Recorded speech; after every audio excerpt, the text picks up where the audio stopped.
a todos y a todas, sean todos ustedes muy bienvenidos. Soy el hermano Alfredo Canales. Que el Señor les bendiga y les doy muchas gracias por seguir participando en esta serie Bienaventurados, Salmo 1. En esta ocasión, ¿cuáles son las consecuencias de ser bienaventurado? ¿Cuáles son las consecuencias de ser bienaventurado? ¿Por qué este salmo nos trata como árboles que deben dar fruto? Esa y otras respuestas las veremos durante este video. El salmo número 1 es un salmo de contrastes. Contrasta al justo y al injusto, al bueno y al malo, tanto en su conducta y en sus características como en su vida eterna. Ya hemos visto que el que es justo es aquel que tiene su mente, sus caminos y está totalmente controlado y dominado por la palabra de Dios. Es aquel cuyo corazón y cuya mente están inundados por el pensamiento de Dios. En esta ocasión vamos a ver cuáles son las consecuencias bíblicas de ser bienaventurado. El Salmo 1, verso 3 dice así: será como árbol plantado junto a corrientes de agua, que da su fruto en su tiempo y su hoja no cae, y todo lo que hace prosperará. Como resultado de someterse completamente a la palabra del Señor y al meditar en sus pensamientos, el ser humano que es considerado bienaventurado, que es digno de esta bendición espiritual, de ser feliz para con el Señor, es comparado con un árbol. Y este árbol tiene algunas características. Pero antes de ir a las características de la bienaventuranza, quisiera explicar o quisiera que pusiéramos atención en ciertas características de cómo el Señor nos ve a nosotros. Quisiera que fuéramos al Nuevo Testamento y en la epístola de San Pablo, la primera epístola del apóstol San Pablo a los Corintios, nosotros podemos ver cómo el apóstol Pablo utiliza un símil, hace al ser humano símil a árboles o a plantíos y también un símil a una casa.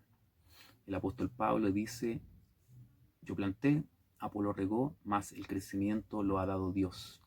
Y también señala y dice: yo como perito arquitecto puse el fundamento, pero cada uno vea cómo sobreedifica. Es decir, que el Señor nos ve a nosotros como árboles. Y estos árboles que han sido plantados deben crecer y deben dar fruto en su tiempo. Y también el Señor nos ve como una construcción, que sobre un cimiento cada uno vea cómo sobreedifica, ya sea con oro, plata o piedras preciosas, o con madera, heno u hojarasca. También la palabra del Señor nos ve a nosotros como nuevas criaturas, como bebés. Cuando recién empezamos en los caminos del Señor, cuando recién empezamos en el Evangelio, somos bebés que deben crecer, que ya no deben solamente alimentarse de leche espiritual, sino que deben estar preparados para comer viandas. Y como un adulto deben también alimentarse, deben reproducirse, deben dar vida, deben engendrar a otros hijos en Cristo. Por lo tanto, nosotros podemos ver que el caminar del cristiano siempre es de triunfo en triunfo, siempre debe haber un desarrollo, no puede haber un estancamiento. No puede existir en nosotros el síndrome de Peter Pan, de no querer crecer, de no querer desarrollarnos, de no querer progresar en la casa del Señor y en el Evangelio. Tanto el plantío como la casa dependen de algo. El plantío depende de dar fruto, de estar arraigado. Por ejemplo, en el libro de Juan, cuando dice que somos nosotros pámpanos, no podemos llevar fruto si no estamos junto a la vid. Cuando dice que somos construcción de Jehová, no podemos construir si no es otro fundamento, el cual es Cristo. Por lo tanto, lo que nosotros debemos aprender, que para avanzar, para progresar, para ser bienaventurados en nuestra vida espiritual, siempre debemos estar basados en Cristo, ya sea en Cristo como la vid y nosotros los pámpanos para dar fruto, o en Cristo como el fundamento sobre el cual nosotros debemos construir una vida espiritual, o en Cristo como el autor de esta nueva creación. Esto quiere decir que el árbol no podrá crecer si no está basado en Cristo, si no está cimentado, si no está plantado en Cristo. En el verso que hemos leído podemos ver 4 características de la bienaventuranza. En primer lugar, dice la palabra del Señor, que junto a Él corren aguas, aguas corriendo, aguas permanentes. Es decir, que el ser humano que está bienaventurado o está gozando la bienaventuranza de Dios, goza de agua permanente que corre, que refresca, que da vida. Y esto es nada más ni nada menos que la presencia del Señor. Una característica de la bienaventuranza es estar junto a Dios, es estar junto a las aguas de reposo, junto a las aguas corrientes, junto a las aguas que provienen del Señor. La segunda característica del bienaventurado es que da su fruto a su tiempo. Los árboles, cuando son pequeños, es difícil reconocerlos. Imagine usted traer un grupo de matas, árboles pequeños.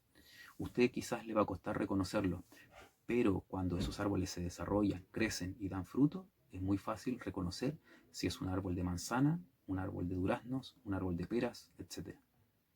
Es decir, que por sus frutos lo conoceréis.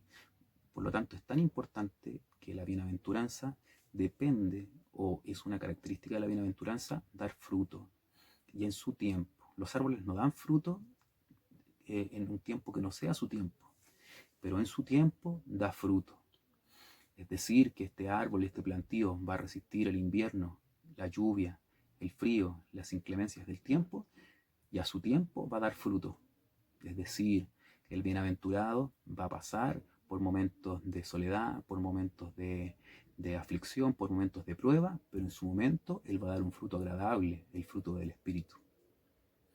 La tercera característica que tiene el bienaventurado es que su hoja no cae.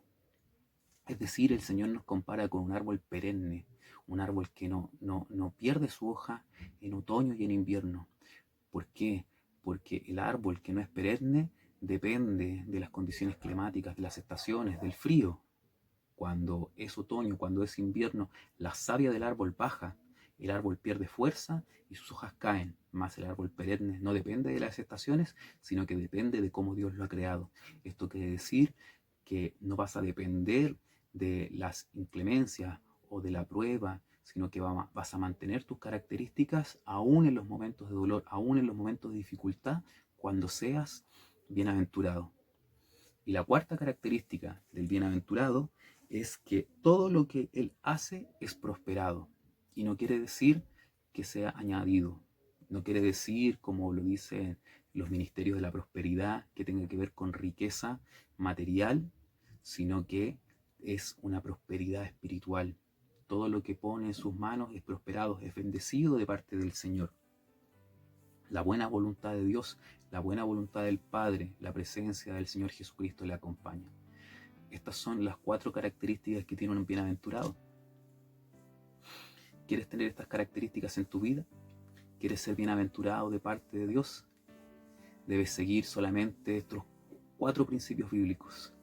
En primer lugar, nunca debes alejarte del Señor. Nunca debes salirte del cimiento. Nunca debes intentar abandonar al Señor. Siempre debes permanecer en su casa. En segundo lugar, debes construir sobre la roca. Debes construir sobre el cimiento. Y esto se relaciona con lo anterior. Tu vida espiritual se debe sobreedificar en Cristo. En tercer lugar, debes conocer, comprender, meditar la palabra como lo hace un bienaventurado. Que la palabra llene tu vida, que la palabra llene tu corazón, que la palabra llene tu mente. Y en cuarto lugar, debes practicar lo que sabes, debes ponerlo por obra, debes todos los días de tu vida regirte de acuerdo a la palabra del Señor. El único que te da fuerzas para ser bienaventurado, el único que te da fuerza para mantenerte en el camino, el único que te da fuerza en la vida espiritual es el Señor Jesucristo. Si en esta hora tú no has aceptado al Señor Jesucristo como tu Salvador, haz una oración en tu casa y acéptale como tal, y verás cómo el poder del Espíritu Santo transformará y cambiará tu vida. Para el Señor, honra, gloria desde ahora y para. Si este contenido bendice tu vida, considera suscribirte para que así no te pierdas ninguna de nuestras futuras publicaciones, y deja algún comentario, deja un like y será de mucha bendición. Pero antes de ir a eso, quisiera que